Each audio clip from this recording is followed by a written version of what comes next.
Hi everyone, welcome to week 2. This week, again, going to kind of be more of that review for you, make you kind of think back to Clinical Skills 1. So for this week, we're going to be discussing chapter 36 and 56. So again, kind of 36 seems to be a very popular chapter.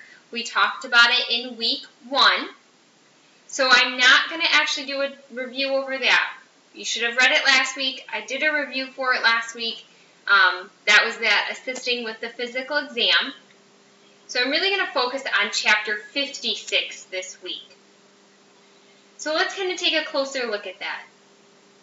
So chapter 56 is dealing with patient education. As a medical assistant, one of the many roles that we play will be that we have to pass information along to our patients in order to make sure that they are following physician's orders.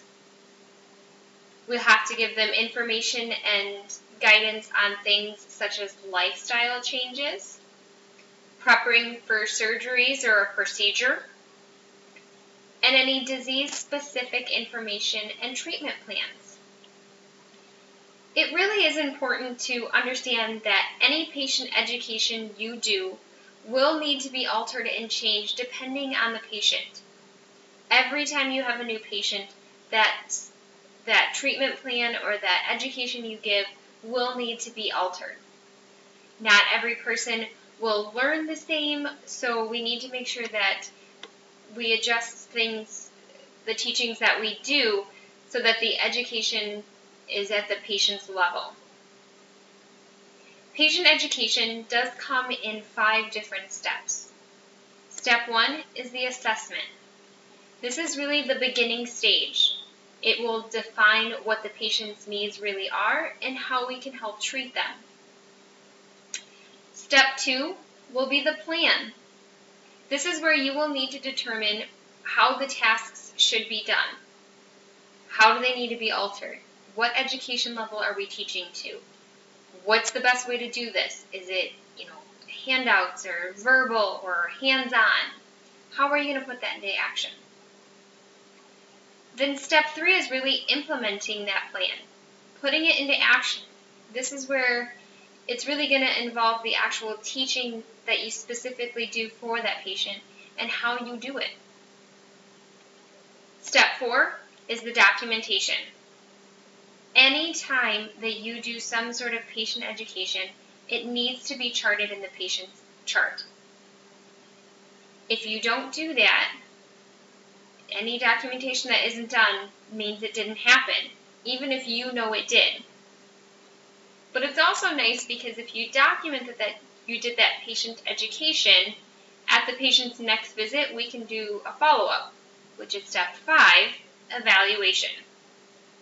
So again, at that next visit, we're going to actually see how well they've been following that plan that we put in place for them, or if they've been following that plan. So making sure that you document that so we can know what the steps were and what was put in place.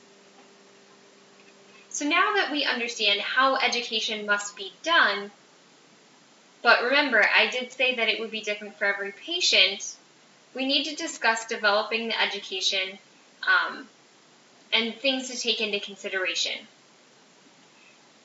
So because every teaching method needs to be developed differently, things that we need to take into consideration are the method that we use. Is it going to be verbal? Is it going to be handouts? Is it going to be hands-on? Is it going to have to be recorded? All of those things are things we need to think about. What are the teaching plans? And with that, what's the learning objective? At the end of this, what do we want the patients to understand? We need to think about the learning environment. It needs to be a safe environment that is quiet so the patient can actually hear you and hear what they're supposed to be doing. And the teaching resources that we use, we need to think about as well. Making sure they're credible, making sure that they're easy for patients to understand and to take with them.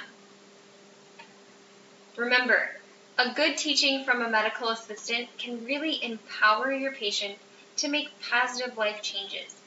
You could be the face, and what you do could be what changes somebody's life.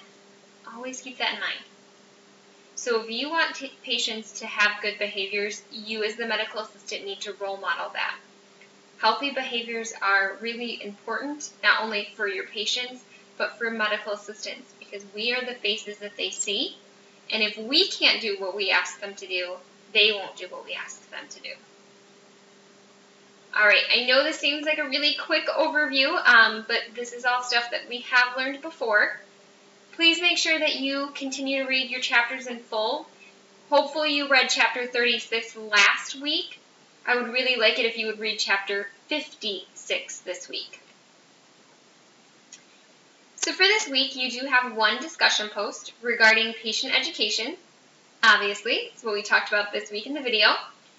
You will need to discuss some variables or barriers that could present a problem during a patient education session. You need to choose 2 variables or 2 barriers that you want to discuss and explain why you chose those, what you could do to break through those, and how you're going to ensure that the patient receives the best understanding. Please remember, your initial discussion post is going to be due Tuesday by midnight, and 2 responses to classmates are due Saturday by midnight. There is no written assignment this week, so that's pretty exciting, but in its place we do have a quiz.